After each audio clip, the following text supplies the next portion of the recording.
Hey there and welcome. Are you a woman who is unapologetically ambitious, but you're also deeply focused on honoring God, loving your family well, and pursuing meaningful work? Well, you've come to the right place. My name is Dana Byers, and you and I are going to be fast friends. Let's get started. Welcome, everyone. Before we get started today, I want to take just a moment to share with you a 5-star review that really put tears in my eyes, okay? This was a podcast review on Apple Podcasts that I came across, and I don't know who it's from. It's an anonymous person. It may be someone I know. Maybe I don't know you. But whoever it is, I want to say thank you. Here's what you said.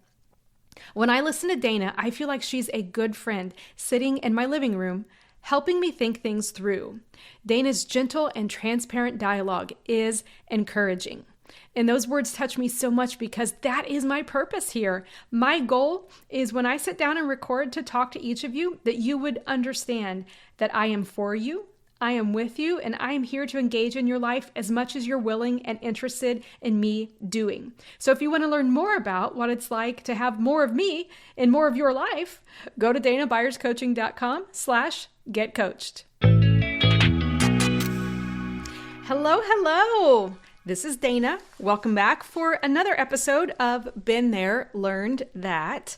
I am in my home office in Oklahoma, and today is very fun, you guys. It's the little things, but it's very fun because I got a new vanilla candle, and if you can just imagine, my office right now smells extra lovely, and it covers up the 2-year-old French bulldog smell. So I am very happy.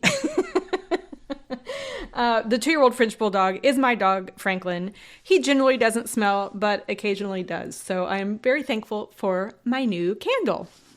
I also have my show notes outline here in my Dana Byers Coaching notebook. I have a bunch of those available. If you're interested in one, I'd be glad to send you one at no charge. Just email me, dana@danabyercoaching.com. Send me your address, and I'd love to send one of these notebooks to you as long as supplies last.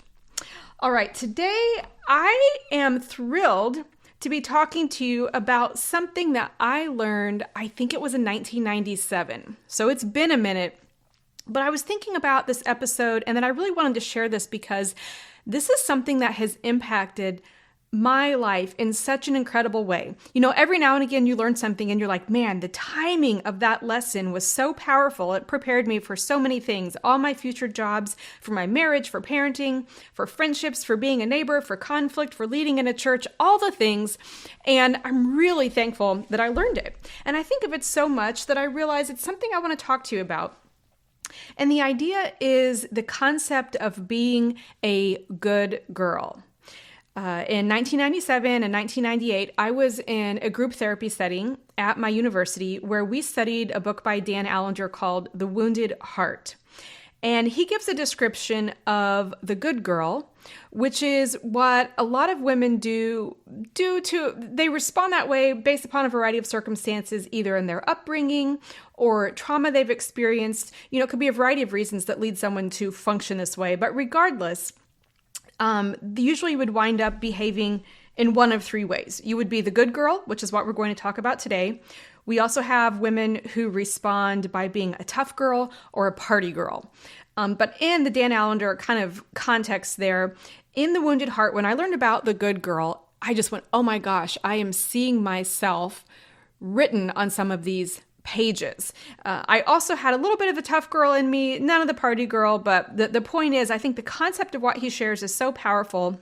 And I want to share with you some of these symptoms of being a good girl that he doesn't necessarily lay out, but I've identified them in my life over time where I've discovered these behaviors. I track them back to kind of a commitment that I had unintentionally and unhealthily made to being the good girl, and how those sort of symptoms can appear in my life and the lives of plenty of women that I work with, women who are friends or family, and women I coach, just to be able to talk about these symptoms. So I want you to listen to them objectively today. You may or may not see yourself in these symptoms.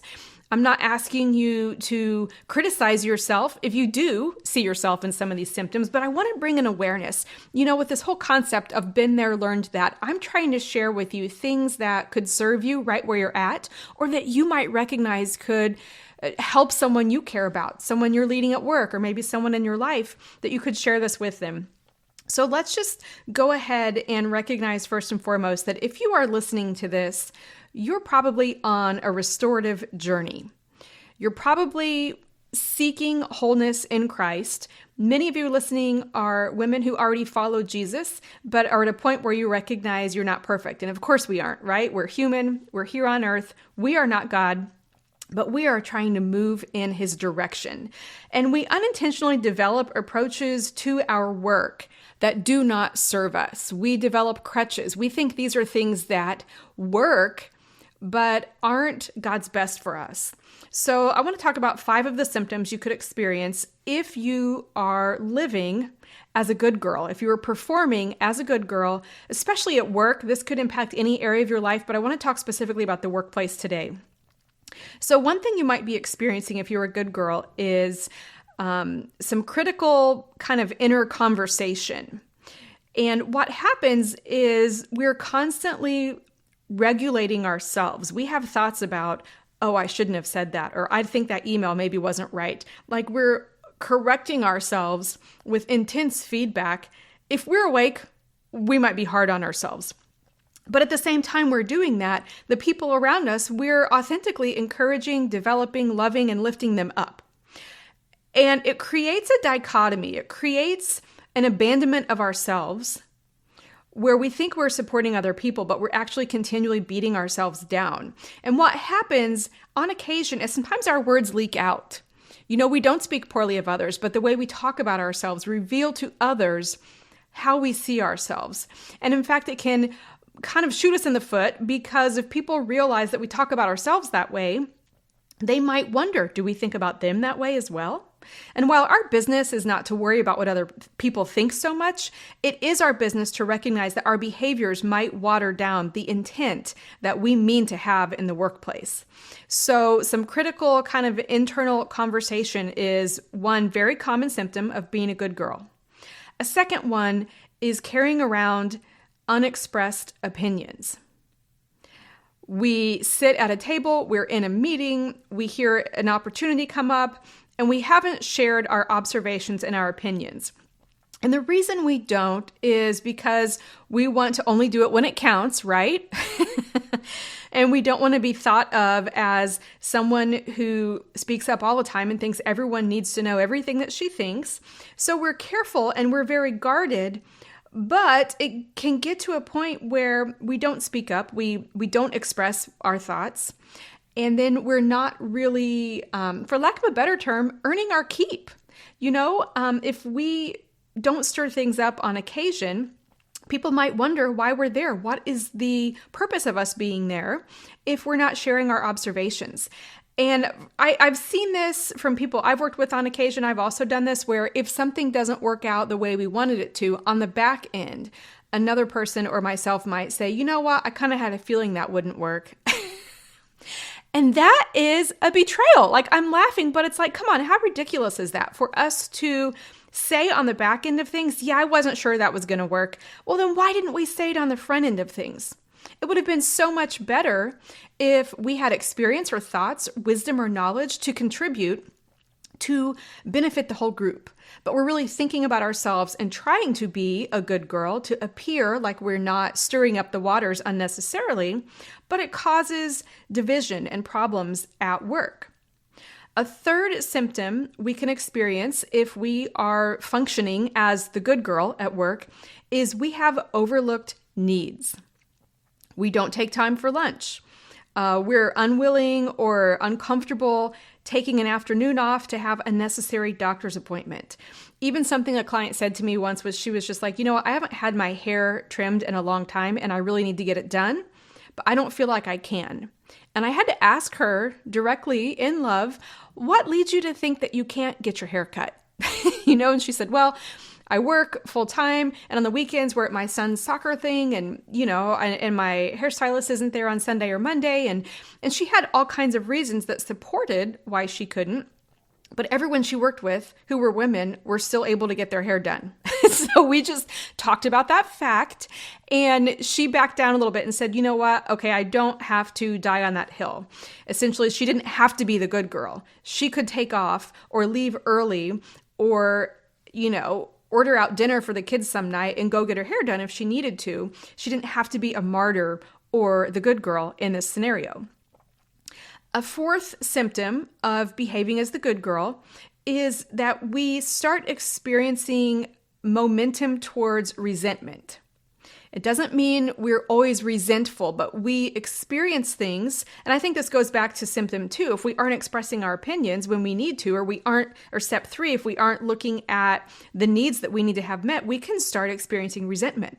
You could have resentment towards your kids or your partner.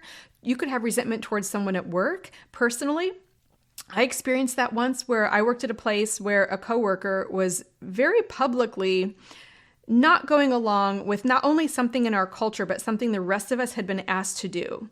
And he just kind of thumbed his nose at it, wasn't doing it. And I finally approached him about it because I realized the thoughts I was having were not helpful. And I just said, it kind of feels like you're not on board with this. What's happening?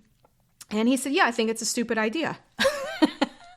And eventually I talked to my leader about it. And my leader was like, yeah, I just don't think he really sees the value in it, and left it at that. And it was frustrating because I really lost some respect for my leader in that scenario, but I didn't lose respect for myself. I was so thankful. I just spoke up and said something about it because it helped me move on. I didn't like the outcome, but I did like that I had said something so that resentment wouldn't continue. So that was a fourth symptom of being a good girl. And the fifth one is when we struggle or maybe even think we're incapable of relaxing. We just go from task to task. We hustle. We take our laptops home on the evenings and the weekends. We can't just sit without a phone in our hands and look people in the eye and have a conversation. Or we don't really know what a hobby would be if we had one.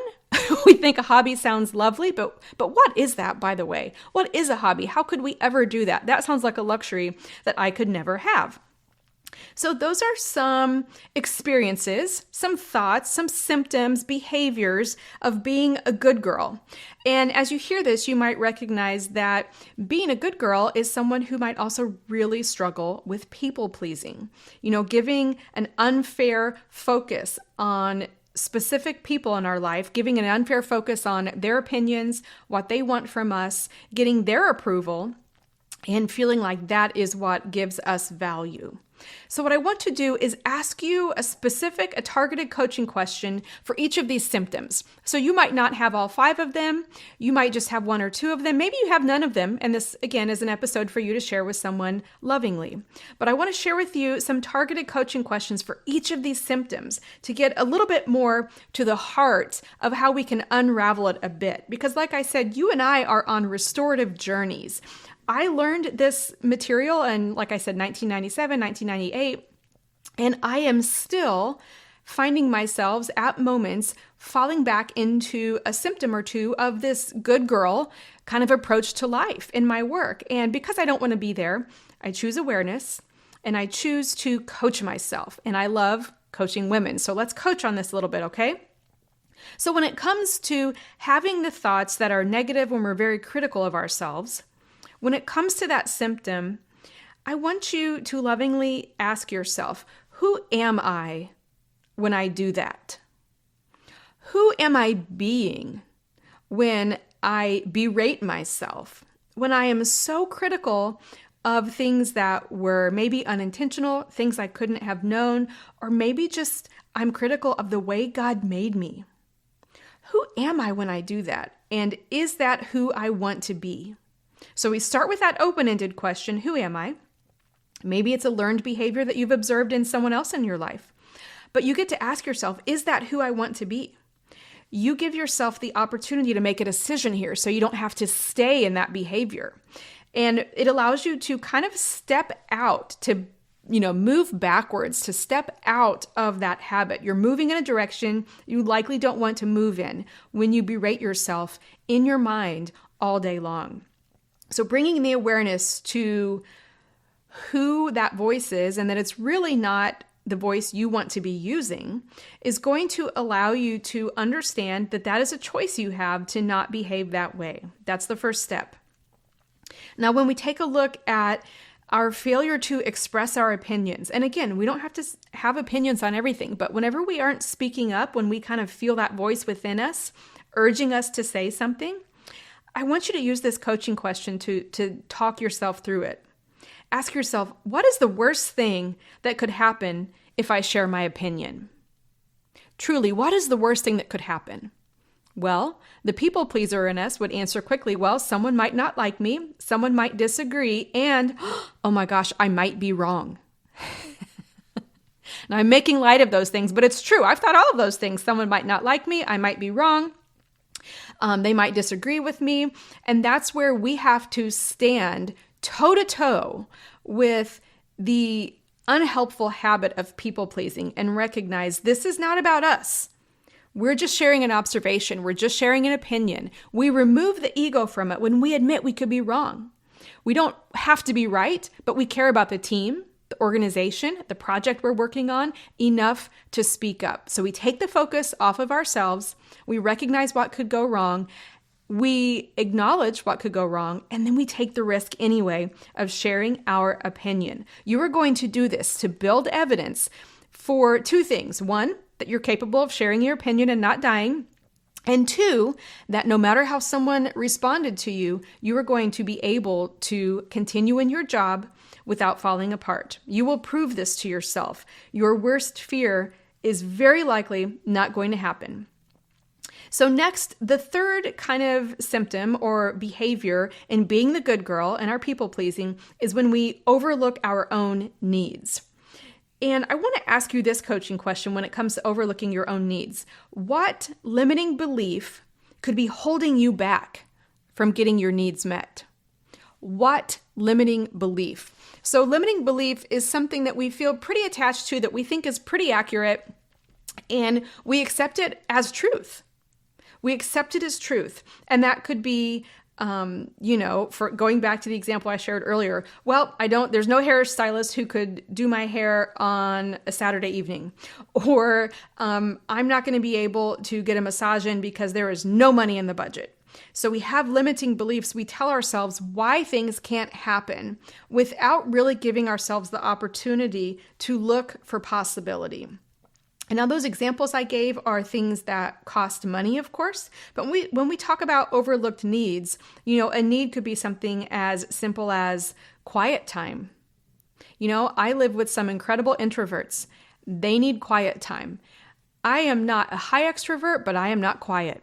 So the people I live with do need Dana-free time. Does that cost anything? No, but they do have to speak up and let me know if they need that. And I am comfortable hearing that, and I love honoring that request.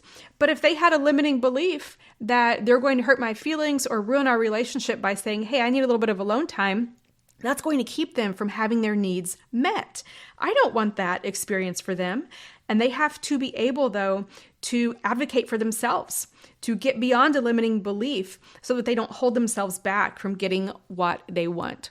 So one more kind of side note here about this symptom of limiting beliefs is really recognizing what your overlooked needs are.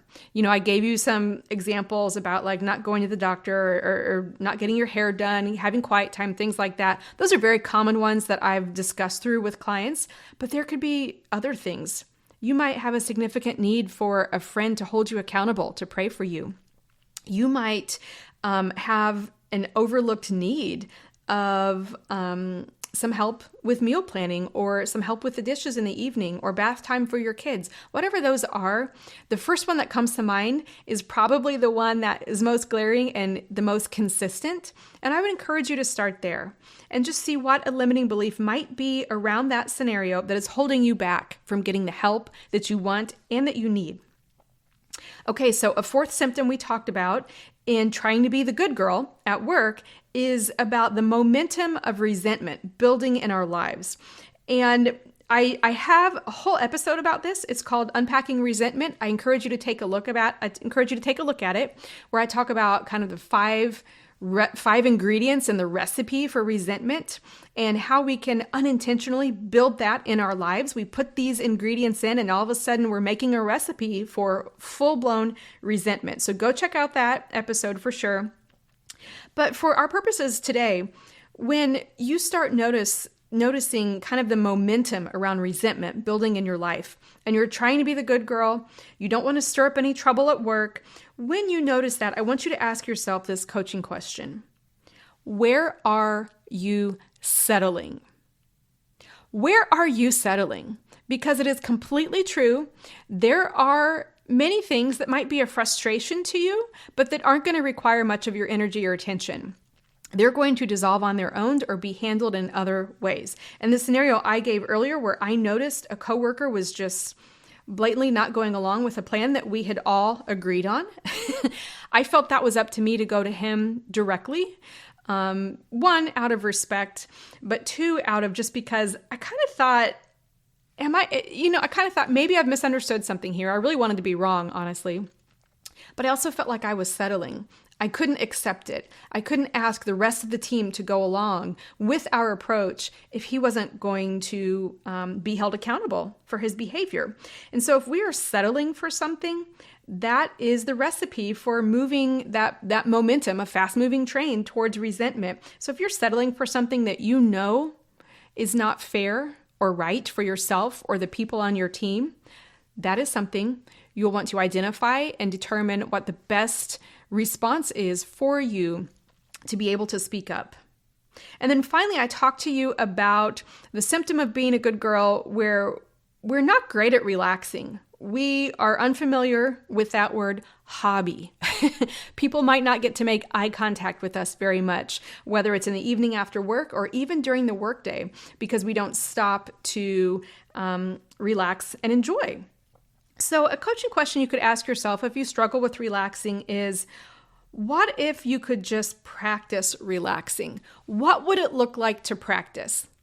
And I love this question because when I talk to women about this, and frankly, when I've been coached on this years ago as well, I remember just thinking there has to be a method for it. There has to be an approach. So many people I love and care about seem to just do this naturally.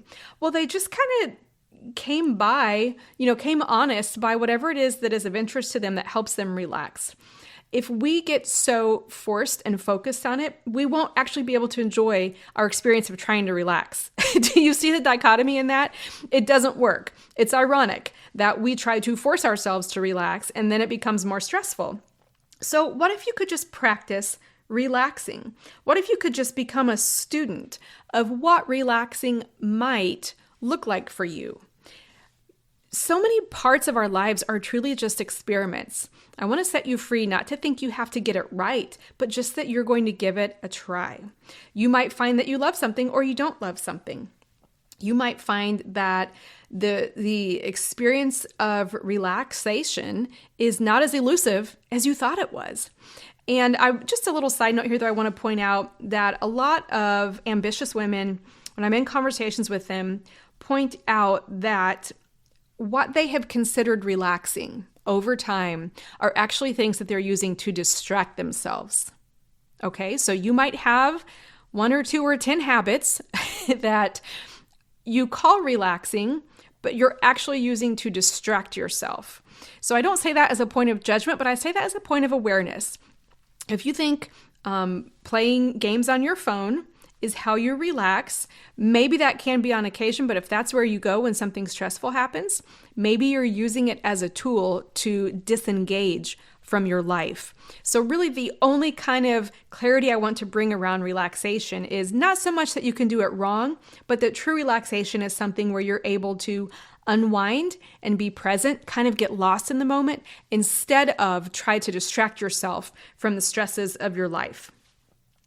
Okay. So you've looked through these 5 symptoms of being a good girl with me. You have learned some coaching questions to help you with each of those symptoms. And now I just want to invite you. I want to invite you on this restorative journey to break your system, to break your approach to work. If you are showing up as the good girl, you will hit a ceiling. And I'm not talking about the glass ceiling. I'm talking about a ceiling that we place on ourselves of a definition that we have created through life experiences, through observation, through our values. We create our own ceiling of this is as far as I can go at work. Because I don't want to upset people, because I'm critical of myself, because I'm not going to meet my needs. And I think the overly sacrificial approach that I take to work is eventually going to pay off. And I want to say to you as lovingly as I can that it will not pay off. It will not. I'm speaking from experience, from a number of experiences I had over my career, unfortunately, of burning out, where I would show up for pretty much everyone else except myself. And I thought that showing up for other people meant supporting them without giving my opinion on occasion, or being critical of myself so that I would get better, but encouraging everyone else around me. You know, some of these approaches to being a good girl are the very things that keep us from enjoying our work. And then, you know, by kind of process of elimination, they're also the very things that keep us not only from enjoying work, but enjoying our personal lives. So I love starting with these symptoms and looking them fully in the face from a place of grace for you and me to think about our restorative journey and thinking about breaking this approach to work. And then what happens is as you start breaking your system, as you start being less critical of yourself, expressing opinions as needed, meeting your needs or getting help with your needs being met, when you tackle scenarios where you're seeing some resentment building, and when you're learning how to become a student of relaxation and how to relax well in your own life, you are going to stop being the good girl in your office. When you stop being the good girl in your office, some incredible things happen. One, you're going to get your bearings in not being the good girl, and your example is going to inspire others. But the other thing that happens is you start building experience and knowledge and expertise to invite the other women around you to also stop being the good girls in the office too. You give them permission to stop people pleasing. And then what happens is the overall result, the output of your ministry, the work that your team does, whatever kind of work you're involved in, the overall output is going to be so much healthier and so much authentic and powerful because you have removed that ceiling of being the good girl in the office and you're allowing yourself to fully step into the strengths and the experiences that God has given you so that you can show up and serve others well. I am so thankful that you and I got to talk about this today, and I want to give you just kind of one more bonus coaching question as we head out of this episode.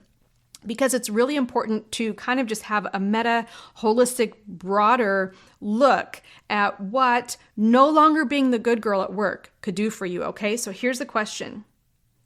If 1 year from now, you were living a more purposeful and fulfilling life, if 1 year from now you were no longer functioning as the good girl in the office and you were speaking up for yourself, you were living more authentically, what would be different?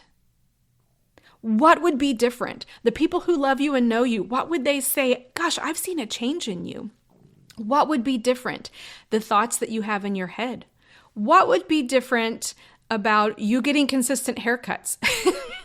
I'm being a little bit silly there, but it's true. There's something about you making a shift and noticing over time the impact that happens, because I'm not asking you to hustle to make a significant quick change. I'm asking you to lovingly approach these habits that might be holding you back, creating a ceiling over you and your performance in your career. I'm asking you to walk that out over time, to lovingly coach yourself towards that. And then to start with this question of imagining a year from now, what would be different if you would do this? I believe in you. I know this is completely capable, that you're completely capable of this. And I'm telling you that because I am on this journey myself.